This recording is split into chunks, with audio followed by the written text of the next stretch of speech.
Hello everyone, fellow students, Pastor Dean, Pastor Nancy and Kelsey. I hope you all are well. I've never said my testimony before ever, and I've never made a YouTube video, so this is all new to me. So here we go.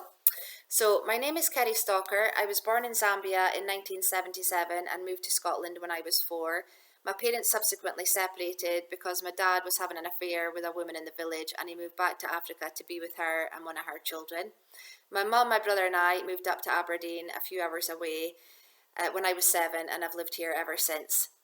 I've always believed in God. I remember when I was like 4 or 5 and my mum would say my prayers with me before I went to bed. So I believed in God, and I also believed there was a place called heaven that people go to when they die. However, I wasn't brought up in a Christian home per se. We sporadically went to church over the years. Like sometimes we would go for a few months and then we wouldn't go back for a few months or even years. I didn't really mind Sunday school, but at the same time I couldn't really be bothered. And then by the time I was a teenager, we didn't go to church at all.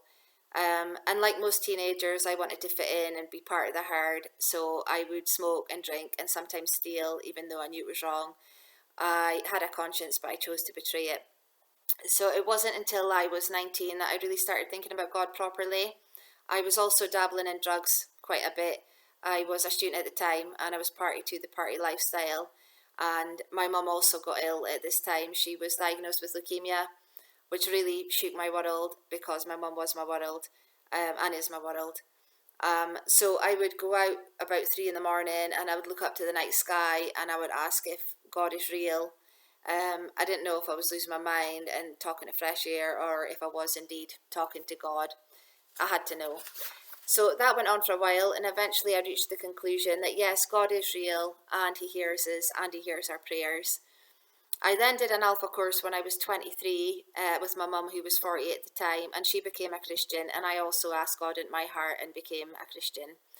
I was reading my Bible every night, and I remember having an overwhelming sense of love. Like I loved everyone. Like I remember seeing a lady at the bus stop, an old lady at the bus stop getting blown in the wind, and I thought about how much I loved her. I still, however, had a foot in the world as well as in the Jesus camp.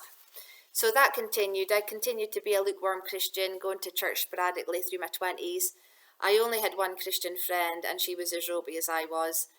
We would talk each other out of going to church, even though we knew better, and we would say things like, oh, God knows our hearts, which is such a joke.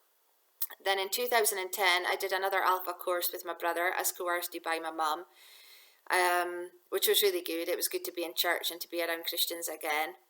Then a couple of years after that, I quit my job to write and research my book, which is something I always wanted to do.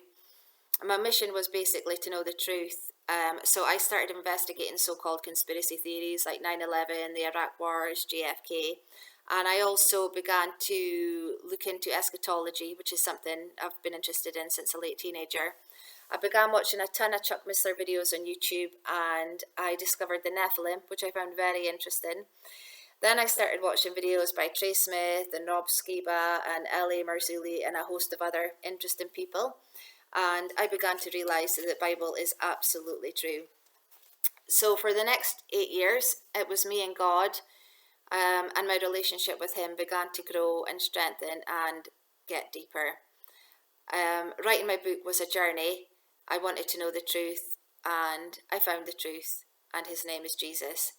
God is the most important person in my life, and now my whole life is centered on God and is about God.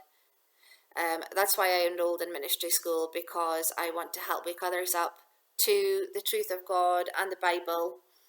This life takes no time. As we're told in James, we are a vapor that appears for a little while and then vanishes. And the question is, where do we vanish to, and where are we spending eternity?